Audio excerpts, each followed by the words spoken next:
Rabbi syrah li sadri wa yassir li amri wahlul 'uqdatam min lisani yafqahu qawli. Alhamdulillah, Bapak Ibu yang dirahmati Allah Subhanahu wa taala.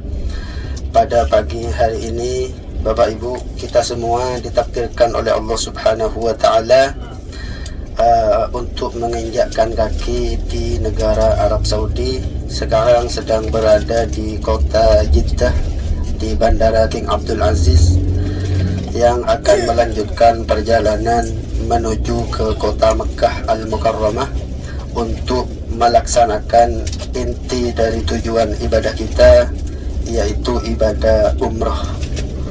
Yang mana ibadah umrah ini adalah satu-satunya ibadah. Ibadah haji dan ibadah umrah itu hanya bisa dilaksanakan di kota Mekah, dan niatnya pun ditentukan oleh Rasulullah. Inilah perbedaan antara ibadah umrah, haji dan umrah dan ibadah-ibadah yang lain. Kalau ibadah sholat kita bisa melaksanakan di mana saja, kapan saja. Kalau sudah masuk waktu sholat, di mana saja kita berada, di Indonesia atau di negara-negara lain, dimanapun kita berada, masuk waktu sholat, kita di situ kita sholat. Begitu pula puasa, dan begitu pula ibadah-ibadah yang lain. Beda dengan haji ataupun umrah. Haji dan umrah niatnya ditentukan, tempat niatnya ditentukan, harus berniat dari tempat yang sudah ditentukan oleh Rasulullah. Dan tempat pelaksanaannya pun hanya di kota Mekah. Dan tidak semua orang bisa datang ke sini. Jadi banyak sekali orang-orang yang ingin datang ke sini, tapi kalau belum dipanggil oleh Allah Subhanahu wa taala, kalau belum ditakdirkan oleh Allah Subhanahu wa taala, maka tidak mungkin bisa sampai. Maka alhamdulillah, kita harus banyak-banyak bersyukur kepada Allah Subhanahu wa taala, dengan sebanyak-banyaknya syukur, dengan sebesar-besarnya syukur, karena kita semua sudah ditakdirkan oleh Allah Subhanahu wa taala untuk memenuhi panggilan Allah Subhanahu wa ta'ala. Bapak Ibu semua menjadi tamu agung, bukan hanya menjadi tamu raja, bukan hanya menjadi tamu orang terhebat, akan tetapi Bapak Ibu semua adalah tamu-tamu Allah. Disebutkan dengan duyufur rahman, tamu-tamu Allah yang maha rahman. Maka ketika kita dipanggil, biasanya kita jawab. Allah yang memanggil, maka orang Arab itu biasanya dulu kalau dipanggil, misalkan namanya Muhammad, dipanggil ya Muhammad, jawabannya labbaik. Kalau bahasa kitanya iya. Maka yang memanggil kita Allah, maka kita bertalbiyah, kita menyambut panggilan Allah, labbaik Allahumma labbaik. Maka nanti kita bertalbiyah bersama-sama.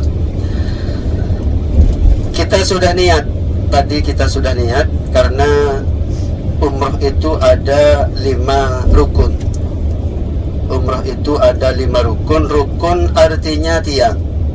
Bangunan bisa kokoh kalau tiangnya kokoh. Bangunan bisa berdiri tegak, tidak akan roboh kalau fondasinya kokoh, tiangnya kuat. Begitu pula umrah kita, ibadah kita.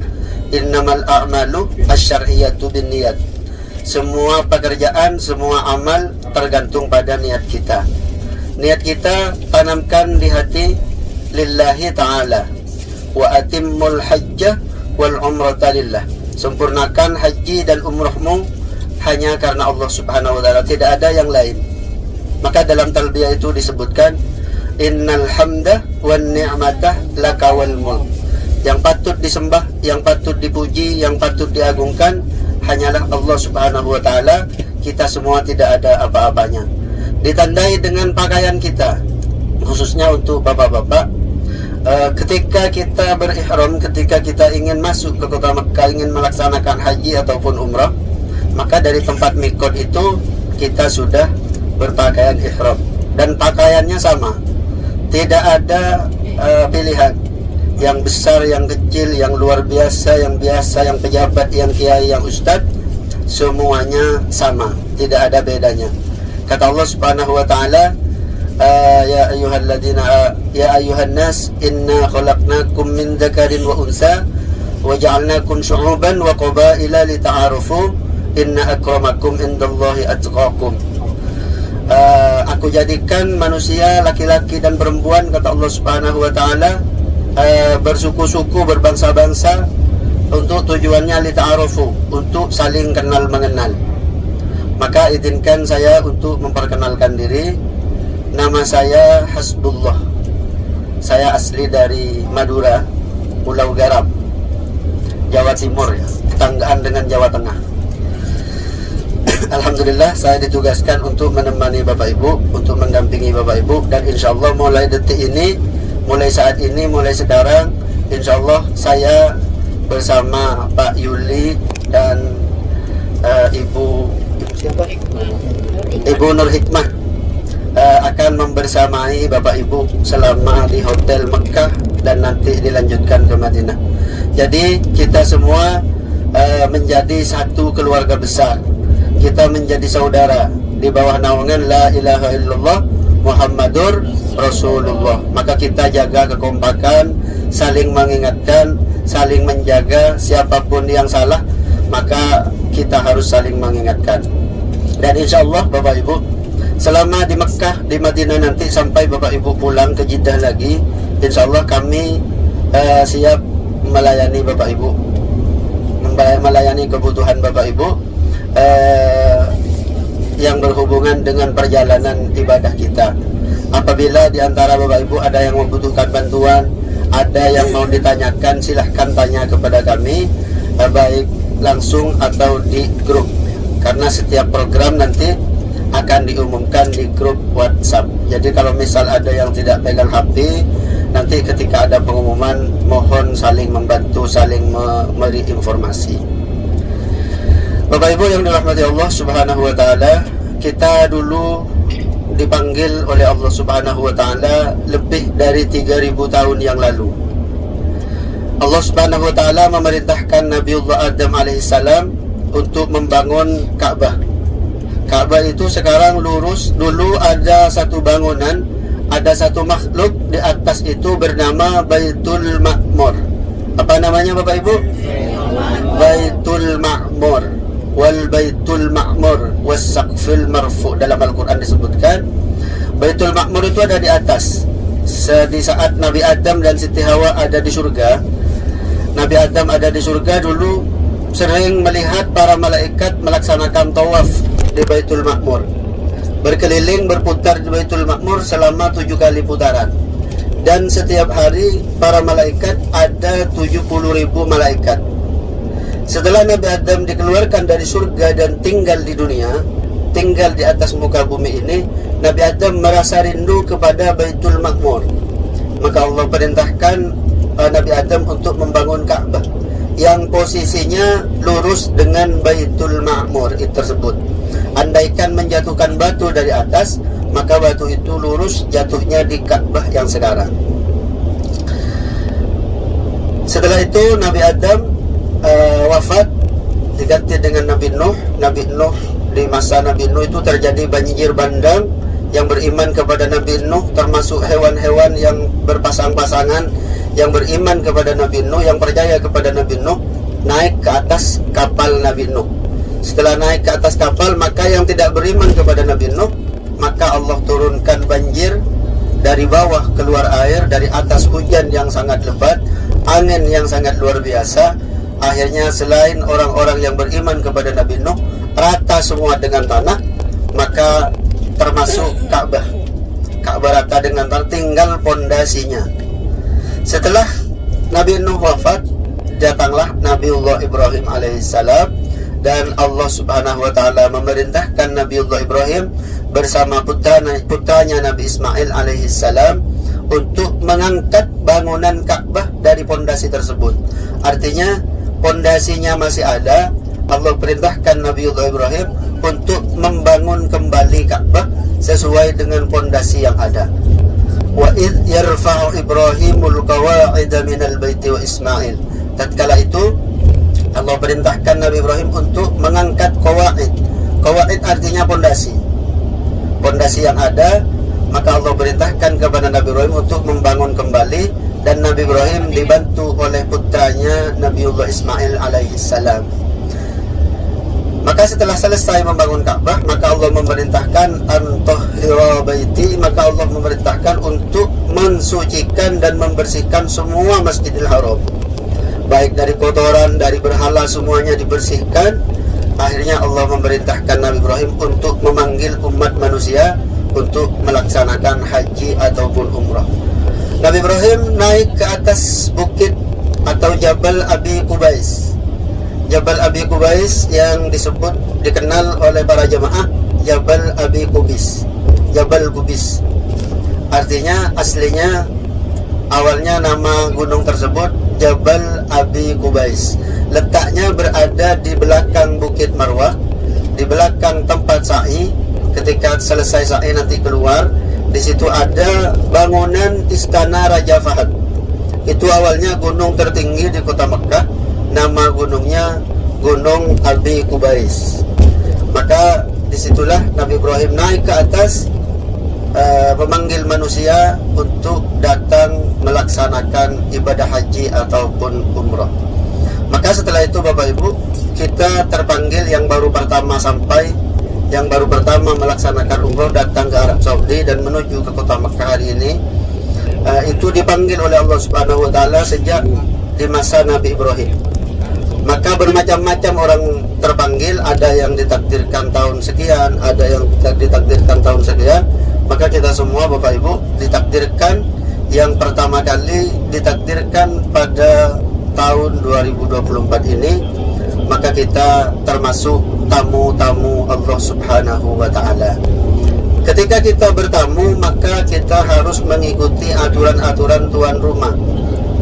Ketika kita bertamu, kita terserah tuan rumah. Yang namanya tamu, kata Rasulullah, ad-dhaifu kal mayyit. Tamu itu seperti mayit. Bagaimana mayit? Manut, nurut kepada yang masih hidup.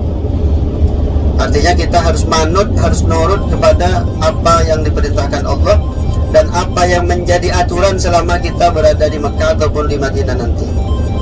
Kita sudah berihram, kita sudah berniat, artinya kita sudah melaksanakan umroh. Rukun yang pertama, karena tadi ada 5 rukun.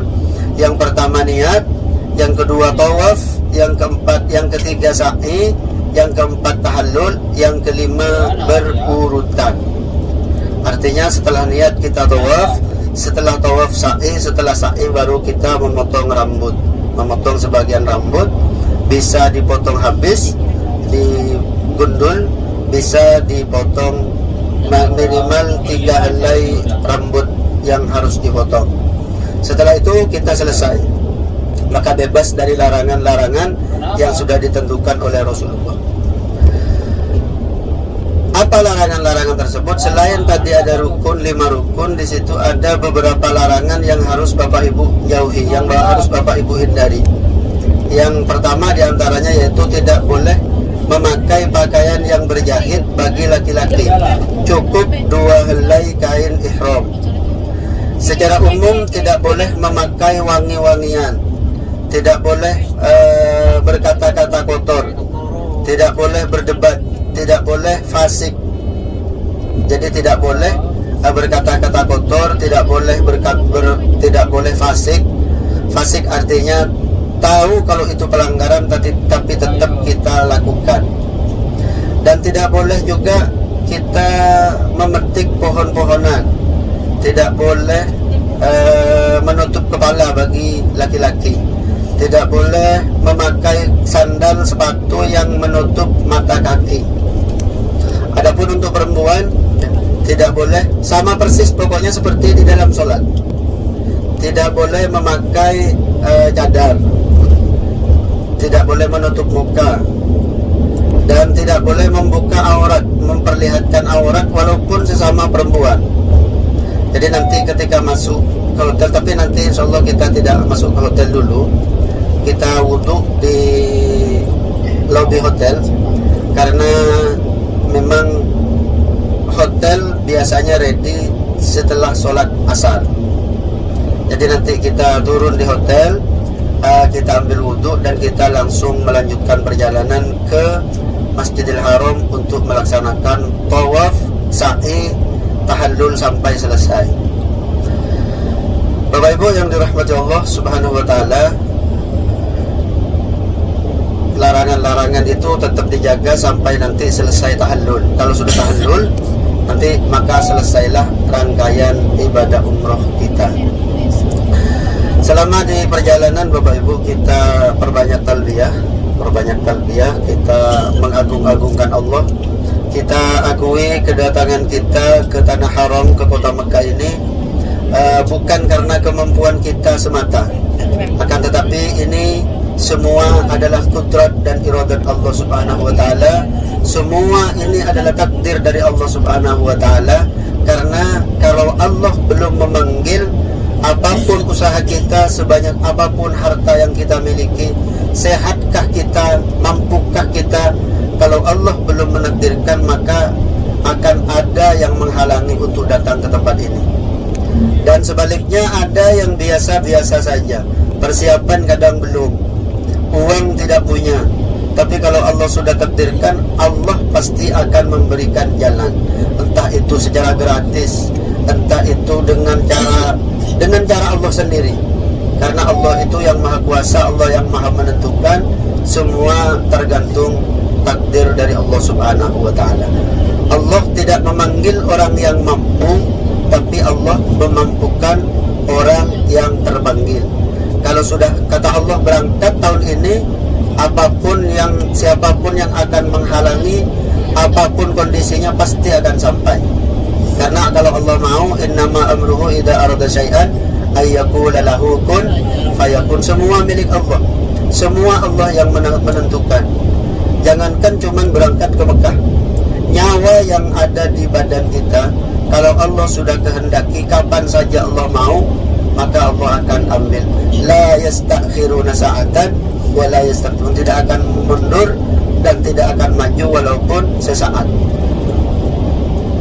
Maka kita datang ke sini, perbanyak-banyaklah bersyukur kepada Allah Subhanahu wa taala. Di antaranya terutama kita diberi dua nikmat, yaitu nikmat sehat dan nikmat sempat. Nikmat sehat, nikmat sempat itu nikmat yang luar biasa, yang sering dilupakan oleh manusia. Sering dilupakan bahwasanya itu adalah sebuah nikmat yang sangat besar. Dari dua nikmat itulah kita bisa mendapatkan nikmat-nikmat yang lain. Dengan sehat, dengan sempat kita bisa berusaha. Dengan sehat, dengan sempat kita bisa memaksimalkan ibadah kita nanti di Masjidil Haram. Dan nikmat dua itu sangat-sangat sering dilupakan. Bahkan saya sendiri pun kadang-kadang di saat sehat itu tidak merasa bahwa sehat itu adalah nikmat.